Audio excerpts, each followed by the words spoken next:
출애굽기 22장입니다. 앞장에서 인권과 생명 재산상의 문제를 다루고 난 후 본장에서는 계속해서 재산상의 손해배상과 우상과 간음 등의 종교 도덕 특징에 대한 규례를 제시하고 있습니다. 1절에서 15절에 말하고 있는 것은 재산상 손해에 관한 법입니다. 앞에서 신체적인 손상에 대한 법에 대해 다루고 있고, 여기에서는 금전적인 손실에 대한 법을 다루고 있는데 역시 제8계명의 도덕질과 연관되어지고 있습니다.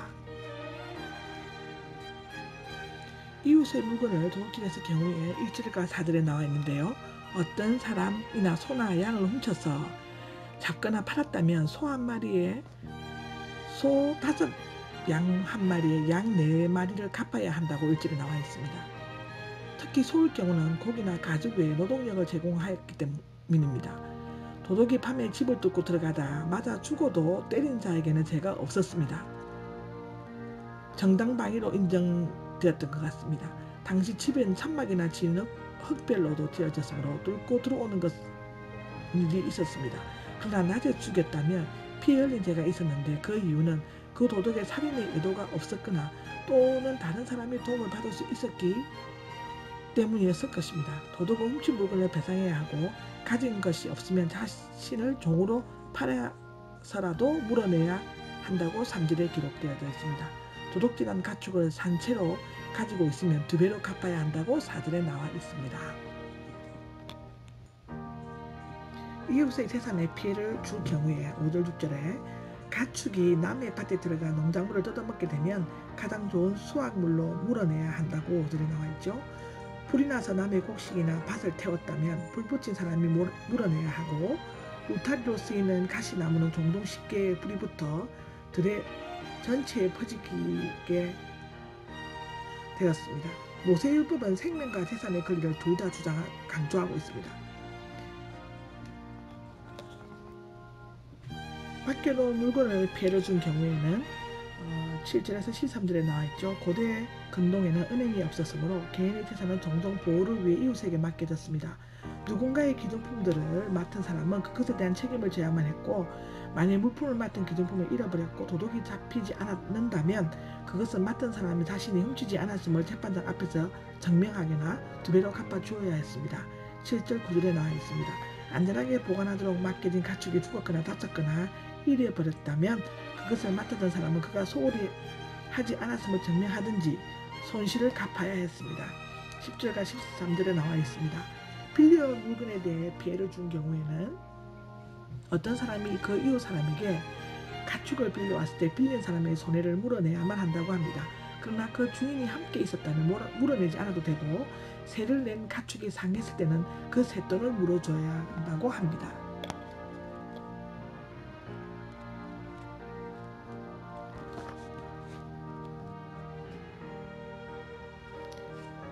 성적인 문란에 관한 법에 앞서에서는 이웃 사람들과 관계에서 생기는 생명과 재산권을 침해하는 문제를 다루었고, 여기에서는 영적 육적인 문란에 관해서 문제를 다루고 있습니다. 이 규례들은 제7계명을 구체화하고 있는데요. 이스라엘에서 결혼하거나 약혼하지 않는 딸은 아버지의 재산으로 여겼습니다. 따라서 처녀성을 잃어버리게 되면 딸의 가치가 떨어지기 때문에 그 몸값을 아버지에게 보상해야만 했습니다. 만일 어떤 남자가 청혼하지 않은 처녀를 깨어 잠자리를 함께 했다면 신부의 몸값을 내고 결혼해야 하며 아버지가 거절하면 몸값을 치러야만 했습니다. 대개 소녀의 부모는 약혼 시에 그 대가를 받았습니다. 이 기록은 창세기 34장 12절, 열왕기상 18장 25절에 나와 있습니다.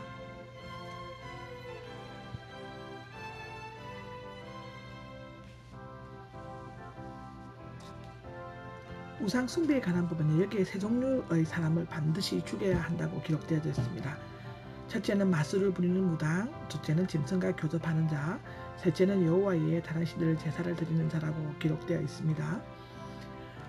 마술을 부리는 무당은 18절에 악한 영에 사로잡혀 마술을 부려 점을 치거나 예언하는 자로서 하나님을 대적하고 악령들을 숭배하며 하나님의 백성을 미혹하게 하기 때문에 죽여야 한다고 신명기 18장 9절에서 12절, 다니엘 2장 2절에 나와 있습니다.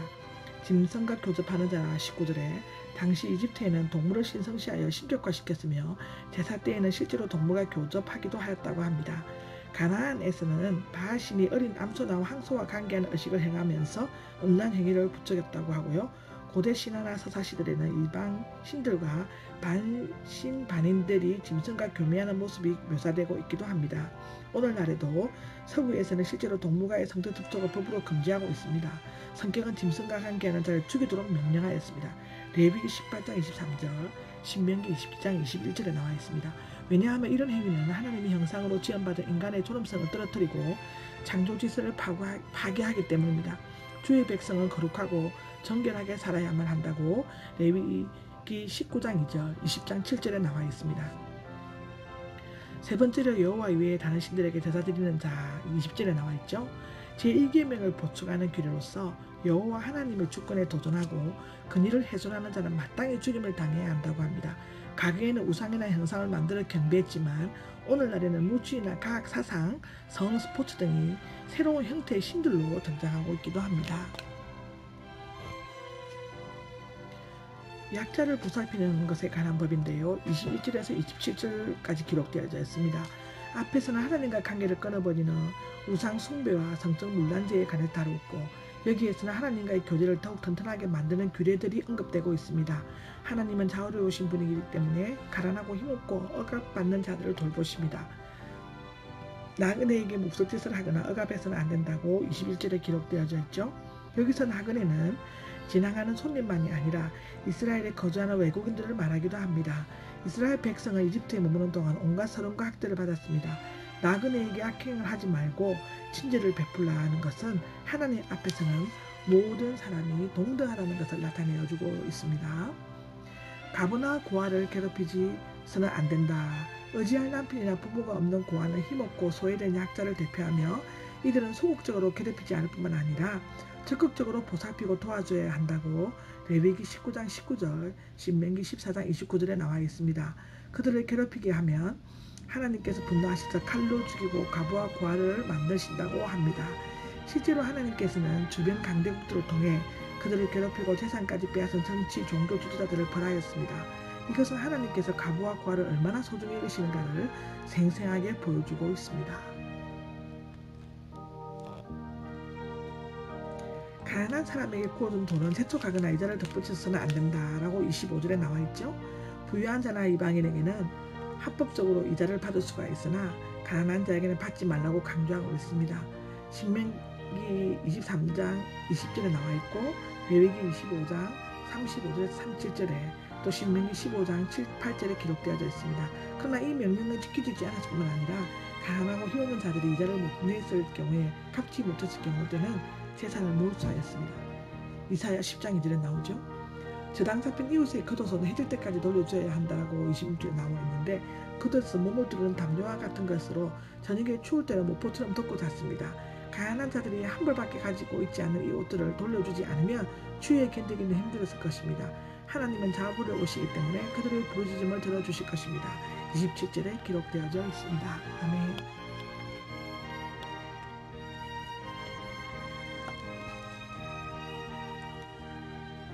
존경하는 것에 관한 법으로 28절에서 31절까지 기록되어져 있죠. 앞에서는 사회 하층부에 속한 자들의 가난에 관해서 다루었지만 여기에서는 상층부에 속한 자들에 관한 것입니다. 하나님과 백성의 지도자를 저주해서는 안 된다라고 했는데 여기에 하나님은 하나님의 이름으로 재판하는 사람, 백성의 지도자는 이스라엘 왕이나 족장, 가장 등을 의미하고 있는데 저주하지 말라는 것은 그 영광을 떨어뜨리는 말이나 행동을 삼가는 뜻입니다. 그들은 하나님께로부터 세우시는 받은 대표 또는 거듭자들이기 때문에 그들은 저주하는 것은 곧 하나님을 저주하는 것이 되어집니다. 만약 그들이 무법적인 폭군이나 무자비한 독재자의 경우에는 기도를 해야 한다고 합니다. 그리고 처음 난 것은 하나님께 바쳐야 한다고 29절 3절에 나와 있죠. 밭에서 추수한 곡식이나 포도원에서 자는 처음 난 가축 등은 하나님께 바치되 미루면서 마지못해 바쳐서는 안 된다라고 합니다. 처음 난 아들들은 이집트에서 나올 당시 유월절 규례에 선별되었으며 그들이 구원받은 것은 기억하도록 하기 위해 하나님께서 드려야 한다고, 가축들은 적어도 7일 동안 어미의 젖을 먹은 뒤 바쳐야 하고 단지 8일 만에 할례를 받는 것과 연관성이 있는 것과 같습니다. 이 기록 또한 창세기 17장 9절에서 44절에 기록되어져 있습니다.